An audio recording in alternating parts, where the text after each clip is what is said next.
नमस्ते। Power history आज हम पढ़ने वाले हैं 11th क्लास का चैप्टर 11 आधुनिकीकरण के रास्ते। ओके गाइस, तो आधुनिकीकरण के रास्ते इसे इंग्लिश में क्या बोलते हैं?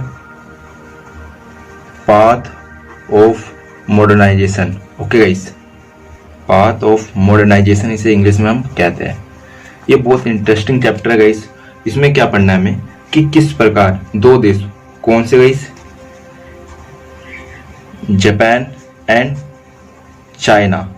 जापान और चाइना ने किस प्रकार अपना विकास किया आधुनिकीकरण के रास्ते, यानी उन दोनों ने कौन कौन से रास्ते अपनाए जिससे उन्होंने अपना विकास किया, अपने देश का विकास किया, उसके बारे में हम इस चैप्टर में पढ़ने वाले हैं।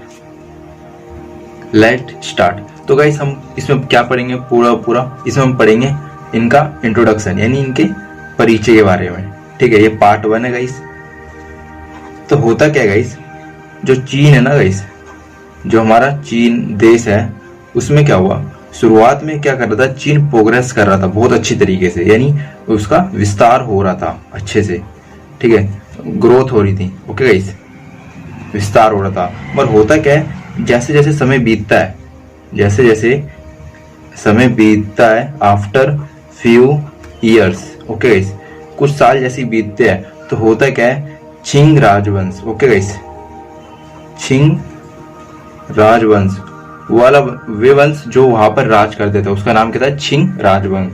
ठीक है गाइस, तो ये पावरफुल में बहुत पावरफुल था ये छिंग राजवंश चीन में। ठीक है गाइस, ये विस्तार भी होता, पर कुछ साल जैसे बीतते हैं तो छिंग राजवंश का क्या होता है, धीरे धीरे इनकी रफ्तार क्या होती है, धीमी रफ्तार हो जाती है।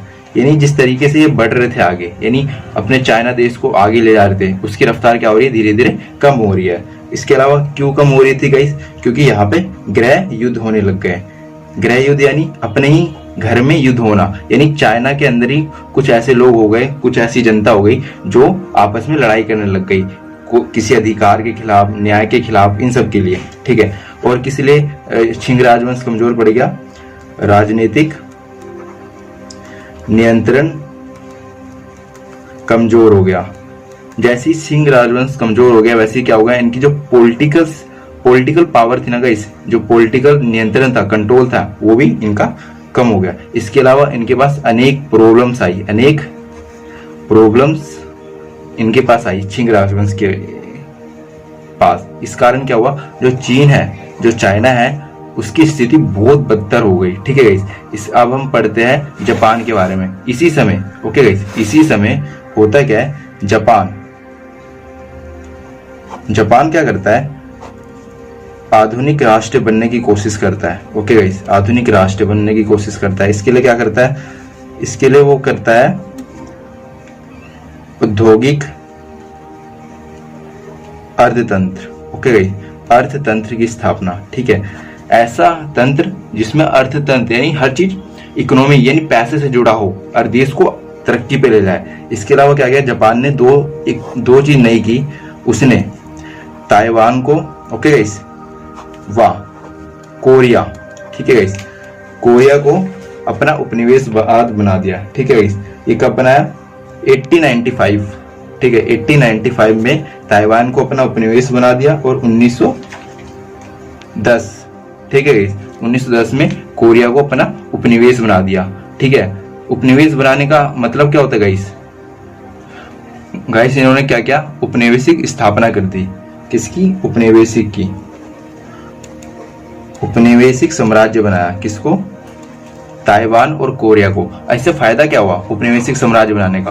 क्योंकि जापान एक छोटा सा देश है, इसके पास बहुत सारे रिसोर्स नहीं है, तो इसने क्या किया, उपनिवेश बनाना स्टार्ट किया। उपनिवेश बनाएंगे तो नए देश मिलेंगे, नई जगह मिलेगी, वहां पर नए नए रिसोर्स मिलेंगे। ठीक है, मिनरल्स मिलेंगे, बहुत तरह के कोयल मिलेंगे, तो इससे क्या होगा, इससे जापान अपनी तरक्की कर सकता है। इसीलिए उसने ताइवान और कोरिया को उपनिवेश बनाया, जिससे क्या होगा, जापान अब ताइवान और कोरिया से रॉ मटेरियल लेके जापान ले जाके, ठीक है, उसे निर्माण करके फिर वो बेचेगा, जिससे क्या होगा, वो अमीर बन जाएगा। अमीर तो था ही जापान। ठीक है गाइस, इसी समय क्या होता है, जो चीन है, जो जकड़ा हुआ है, वहां पर रफ्तार धीमी है, लोगों का प्रोग्रेस होना है, गृह युद्ध हो रहा है, राजनीतिक नियंत्रण कमजोर है, बहुत सारी प्रॉब्लम्स है। तो चीन ने क्या हुआ, इन सब से निकलने के लिए, ओके गाइस, इन सब से इन सब प्रॉब्लम से मुक्त होने के लिए, यानी फ्री होने के लिए, यही प्रॉब्लम ना आए, इसके लिए क्या किया इन्होंने, क्या किया, पहला स्टेप चाइना ने किया कि परंपराओं को पुनः परिभाषित किया इन्होंने। ओके गाइस, जो इनकी परंपराएं थी, ठीक है गाइस, उनको इन्होंने पुनः परिभाषित किया। मतलब क्या, इन्होंने अपनी परंपराओं को नए ढंग से लागू किया, ठीक है, जिससे इनकी एक नई पहचान बने। इसके अलावा चाइना में क्या करा लोगों ने, क्रांति लाई। ओके गाइस, क्या लाई, क्रांति लाई। ये दो चीज हुई। इसके अलावा चाइना ने अपने को मुक्त होने के लिए 1970 में, ओके गाइस, 1970 में क्या हुआ, जो चीनी नेताओं को अनुभव हुआ, उनको एक्सपीरियंस हुआ कि देश की विचारधारा, जो उनकी आइडियोलॉजी थी, किसकी, चीन की विचारधारा व्यवस्था, उसकी आर्थिक वृद्धि विकास रुकावट पैदा कर रही है। यानी 1970 में उन्हें क्या पता चला, जो उनकी विचारधारा है, उनकी आइडियोलॉजी है, वो रुकावट पैदा कर रही है। क्या पैदा कर रही है, रुकावट, चीन को प्रोग्रेस करने में, उनकी ग्रोथ होने में, ठीक है, चाइना की, ठीक है, ये उनको पता चला। इसी कारण से अर्थव्यवस्था में व्यापक सुधार हुए। क्या हुए, 1970 में पता चला कि हमारी विचारधारा ही हमारी क्या कर रही है, विरोध, मतलब हमारे रास्ते का कांटा बन रही है चाइना की जो ग्रोथ हो रही है। तो इसके लिए उन्होंने क्या किया, नए सुधार करने चालू किए। अर्थव्यवस्था में व्यापक सुधार हुआ, यानी इकोनॉमिक में उनका सुधार हुआ। किसमें, अर्थव्यवस्था में। इससे पूंजीवाद तथा मुक्त व्यापार की वापसी हुई। अब क्या हो रहा है, चाइना में दो चीज आ रहा है, पूंजीवाद, ओके गाइस, और मुक्त व्यापार, ठीक है। पूंजीवाद में क्या होता है, हर चीज को पैसे से देखा जाता है, ठीक है गाइस, हर चीज को पैसे से देखा जाता है पूंजीवाद में। पूंजीवाद में क्या होता है, एक मालिक होता है और उसके अंडर बहुत सारे लेबर्स काम करते हैं। लेबर्स जो मेहनत से काम करते हैं, उनका उतना पैसा नहीं मिलता जितना वो मेहनत करते हैं, और सारा पैसा किसके पास जाता है, मालिक के पास। जितनी भी मुनाफा होता है मालिक के पास जाता है। पूंजीवाद में ऐसा होता है। और मुक्त व्यापार, यानी व्यापार को एक तरह से खुला छोड़ दो, ठीक है, उस पर किसी तरीके का प्रतिबंध मत डालो, कोई नियम कानून, सख्त नियम कानून मत डालो, ये होता है इनका मतलब। वही गाइस, अब हम बात करते हैं जापान की। जापान इन सब कारणों से एक उन्नत राष्ट्र बन गया। क्या बन गया गाइस, एक उन्नत राष्ट्र। कौन बन गया, जापान बन तो गया इन सब कारणों से, आधुनिक राष्ट्र, औद्योगिक अर्थतंत्र, और ताइवान और कोरिया को अपना उपनिवेश बनाया इसने, ठीक है गाइस। इससे एक वो बन तो गया, और इससे क्या हुआ गाइस, जो जापान था वो एक उन्नत राष्ट्र बन गया। उन्नत राष्ट्र यानी वहां पर खुशहाली है, पैसा है, ग्रोथ हो रही है, बड़ी बड़ी फैक्ट्रियां है, ठीक है, और उपनिवेश भी है ताइवान और कोरिया। मगर हुआ क्या, जापान एक छोटा सा राष्ट्र है अभी भी। तो जापान को क्या चाहिए था कि वो अपने साम्राज्य को आगे बढ़ाए। तो यही कारण हुआ, साम्राज्य की कामना ने उसे युद्ध में झोंक दिया। किसमें, वॉर में, जिससे वो अधिक से अधिक उपनिवेशवाद बनाए, उपनिवेशिक साम्राज्य बनाए और उससे मुनाफा कमाए। पर इससे क्या हुआ, वो युद्ध में आ गया। कौन, जापान। तो गाइस, अब हम पढ़ेंगे जापान का आधुनिकीकरण के कुछ कदम। मतलब जापान ने अपने आप को किस तरीके से खड़ा किया, ओके गाइस, किस तरीके से उसने इस लेवल पे अपने आप को ग्रोथ दी, उसके क्या कारण थे, ठीक है गाइस। पहला, पूंजीवाद, ओके गाइस, पूंजीवाद का सिद्धांत उन्होंने लागू किया। अपने देश पर उन्होंने पूंजीवाद को स्थापित किया। किसको, पूंजीवाद को, ओके गाइस। पूंजीवाद में होता है क्या है कि ज्यादा से ज्यादा मुनाफा होता है देश को, ठीक है। इसके अलावा उन्होंने क्या किया, अपनी परंपरा को सुदृढ़ किया। सुदृढ़ यानी मजबूत किया, यानी जो जापान की परंपरा थी ना गाइस, उनको इन्होंने बहुत मजबूत कर दिया, जिससे जो जापान है उसकी एक अलग ही पहचान बन गई पूरी दुनिया में। इसके अलावा उन्होंने क्या किया, अपनी सीखने की पावर को बढ़ाया। किसकी पावर को, एजुकेशन की, लर्निंग की, हर चीज की पावर को उन्होंने बहुत आगे बढ़ाया, जिससे इनकी ग्रोथ हुई। और सबसे मेन है जो राष्ट्रवाद की ताकत। जापान में क्या हुआ, लोगों में राष्ट्रवाद की, अपने देश के प्रति मर मिटने की आदत, यानी मर मिटने की आदत जागृत हो गई। अपने देश से उन्होंने प्यार किया और उनको विकास में सहयोग दिया। इसके अलावा उन्होंने क्या किया जापान को आगे बढ़ाने में, पश्चिमी देशों का अनुकरण। ओके गाइस, अनुकरण क्या हुआ? अनुकरण का मतलब एक तरीके से क्या होता है, लर्निंग या कॉपी करना कुछ, ठीक है। तो पश्चिम देश का अनुकरण, जापान जो देश है ना, अपने देश, जापान ने क्या किया, अपने देश से स्टूडेंट को दूसरे देश में भेजा, वहाँ पे पढ़ने के लिए, उनकी सभ्यता देखने के लिए, उनका जो मॉडर्नाइजेशन उनको देखने के लिए। फिर क्या हुआ, वही जो स्टूडेंट है वो वापस आए जापान में और उन्होंने विकास किया। इसके अलावा क्या किया, जापान के लोग इनवाइट कर देते दूसरे देश के प्रोफेसर को, टीचर्स को कि आइए आप हमारे देश में आके पढ़ाइए। तो इनसे क्या हुआ, इन्होंने बहुत कुछ सीखा। वही गाइस हमने बात की जापान की। अब हम बात करते हैं चीन की आधुनिकीकरण के कुछ कदम। चाइना ने कौन से कदम उठाए जिससे उनका विकास हुआ? गाइस उन्होंने क्या किया, उन्होंने आर्थिक खुलापन, ओके गाइस, आर्थिक खुलापन दिया, जिससे क्या हुआ, कोई भी देश वहाँ पर आकर व्यापार कर सकता है उनसे। शिक्षा में विस्तार किया, किसने? चाइना ने। शिक्षा में विस्तार किया चाइना ने। और क्या क्या? निजी कारखाने, ओके गाइस, निजी कारखानों का अंत किया। निजी क्या होता है, जो पर्सनल बिजनेस अपने आप खड़े कर देते हैं अपने मुनाफे के लिए, उनको उन्होंने बंद कर दिया, क्योंकि यहाँ पर पूंजीवाद का सिद्धांत जो जापान में चलता है वो नहीं चलता था। यहाँ पर जो है समाजवाद, साम्यवाद की नीति चलती थी, यानी सबका विकास एक साथ। पुरानी विचारों का अंत किया, ओके गाइस, जो पुराने जो उनके विचार थे उनका उन्होंने अंत किया। और क्या क्या? इसके अलावा उन्होंने क्या किया, नई नई तकनीकों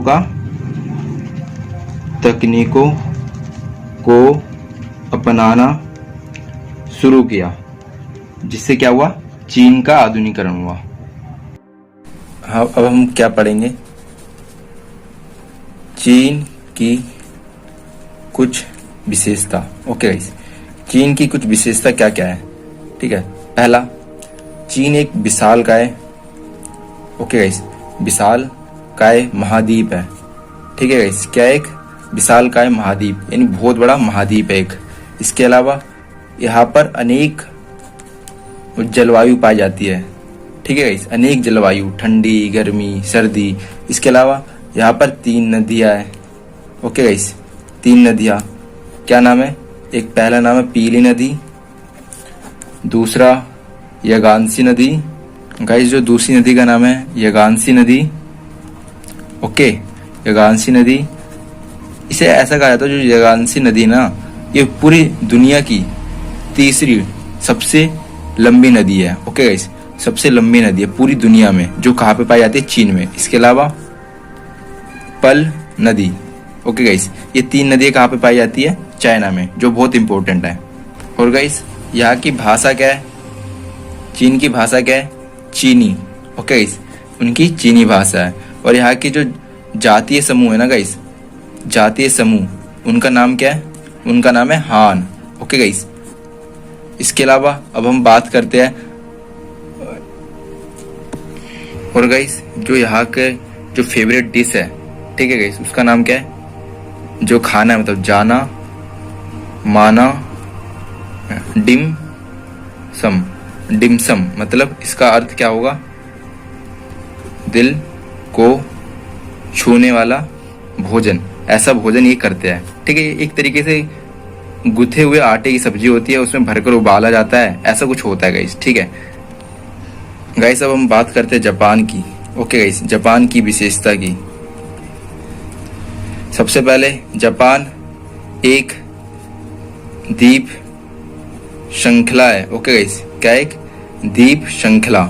इसके अलावा यहाँ पे 50% जमीन क्या है? पहाड़ी है, पहाड़ी इलाका है। इसके अलावा ये भूकंप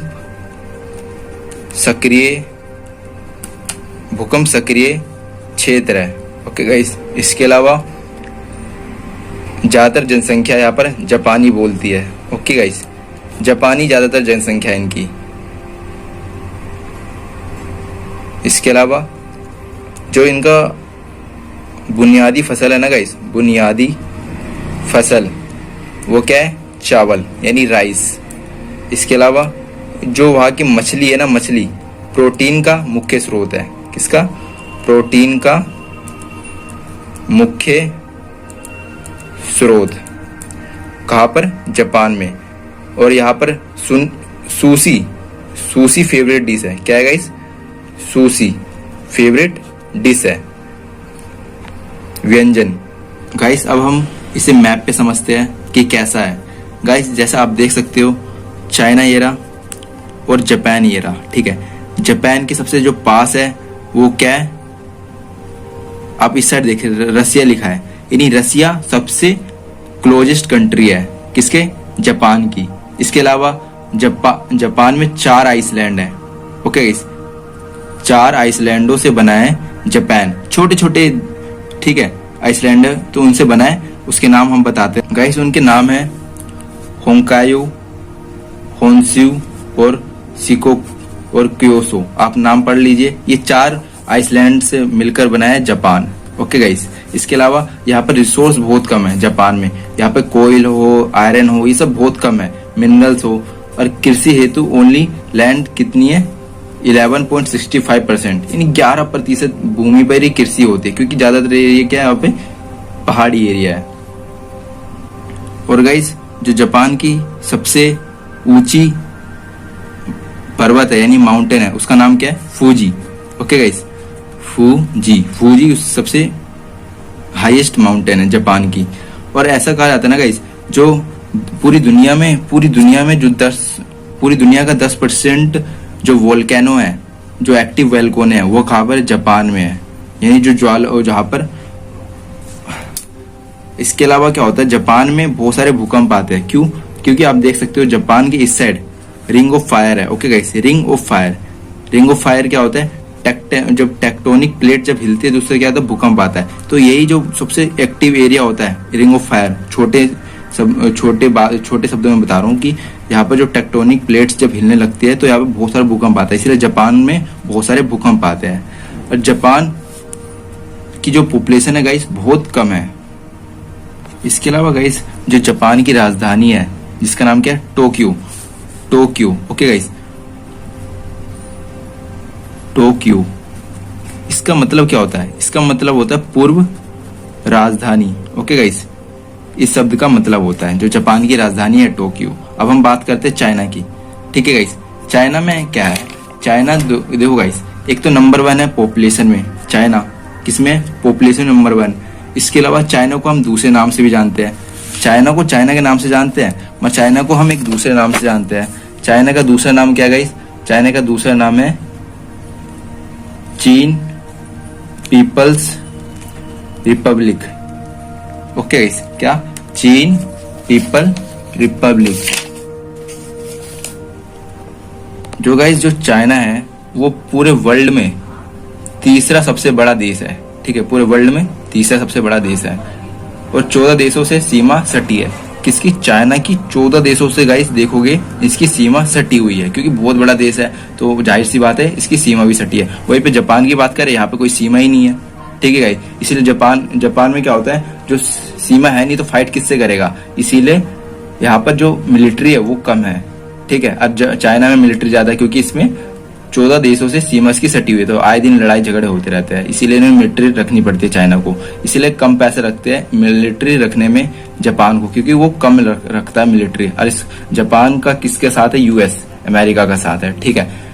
इसके अलावा फूलों का देश भी कहा जाता है चाइना को, फूलों का देश कहा जाता है। फूलों का आर्किड, नारंगी, इस तरह की फूल उगाए जाते हैं। दुनिया का सबसे बड़ा पर्वत भी चाइना में ही है। क्या नाम है? Mount Everest. 29,028 फीट लंबा है, ठीक है गाइस। चीन की सभ्यता गाइस आप तो जानती है, सभ्यता एवं संस्कृति 6वीं शताब्दी से भी पुरानी है, ठीक है गाइस। ये होता है। तो आई होप आपको समझ आया हो इंट्रोडक्शन चैप्टर।